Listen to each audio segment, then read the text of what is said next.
It's also important that we listen to all voices in our society. As Madiba famously said, you can't make peace by talking to your friends. You make peace by talking to your enemies. Now, not that we are enemies, we are South Africans, we are the people of KwaZulu-Natal, and we want to know who are we as the people of KwaZulu-Natal, and we need to listen to all of the people of KwaZulu-Natal. I think it's very important that we share information with each other. I always believe building bridges, and even if there is a bridge and it's not totally built, this is an ideal platform to build that bridges. The essence of my discussion, of my talk yesterday, rested upon us asking a question: who are we as the people of KwaZulu-Natal within the context of the existence of this idea of a rainbow nation, or building a rainbow nation. Unfortunately, there wasn't much time, but where my talk was going was to assess a rainbow itself. The magnificence of a rainbow rests within each and every color of that rainbow, fully expressing itself without being overwhelmed by another color.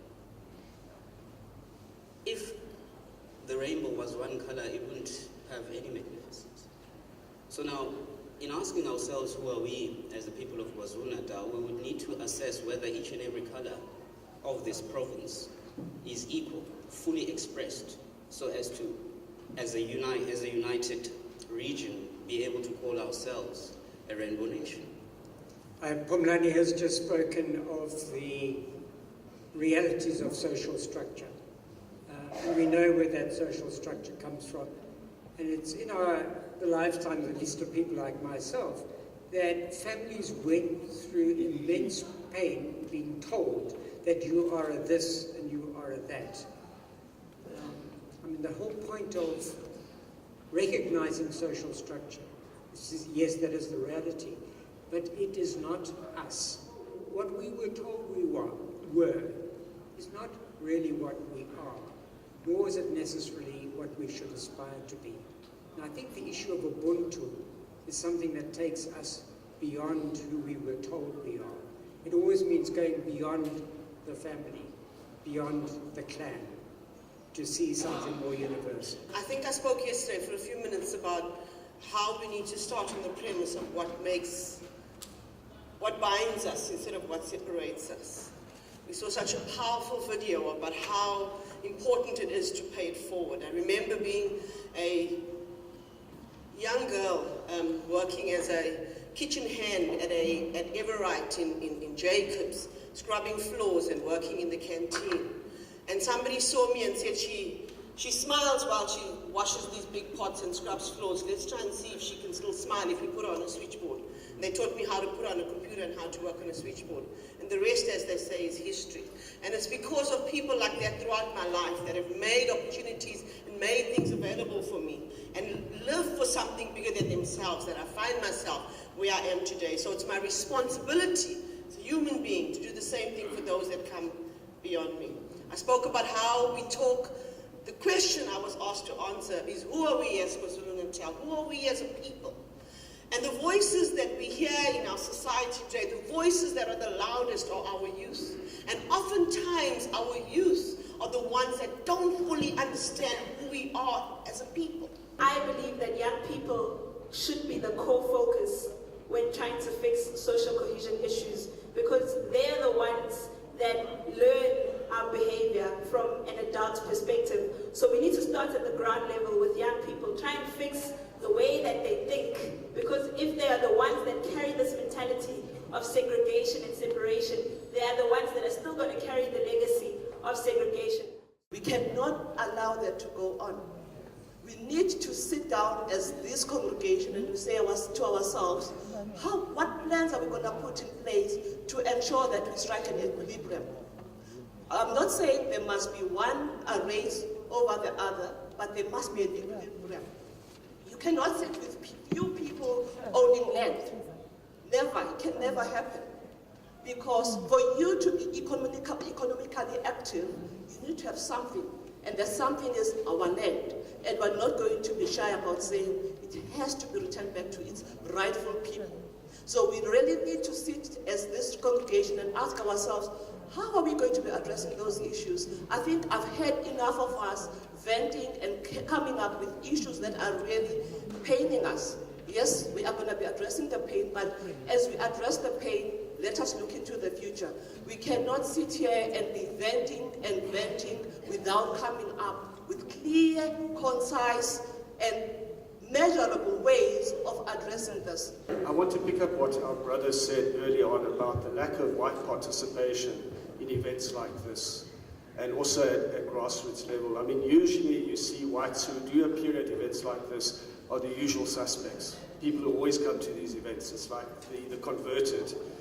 And I believe that we are, whiteness in a sense has come to a stage of being intransigent. And it is very difficult to actually make whiteness move out of its intransigence. Because the three things need to happen. The first thing is that they refuse to acknowledge their participation in the oppression of people. They refuse, there's not a white person who in a sense acknowledges I benefited from apartheid. The second thing is there's lack of apology. There's no sense of saying, look, I'm sorry. This is how I benefited and so on. But apologies are worthless unless there's atonement, which is about redress. And I believe that the way forward really is that it's not about mass meetings. It's about the kind of ward meetings down on the ground. But we have to make sure that whites participate. And we as whites need to hear. What we do is we tend to just ignore black hurt. And we say when a black person speaks about apartheid affected me in this way, the usual response is, oh, come on, let's move on to the future. But we cannot move until that happens. We need courageous dialogues, courageous conversations that happen within the local setting.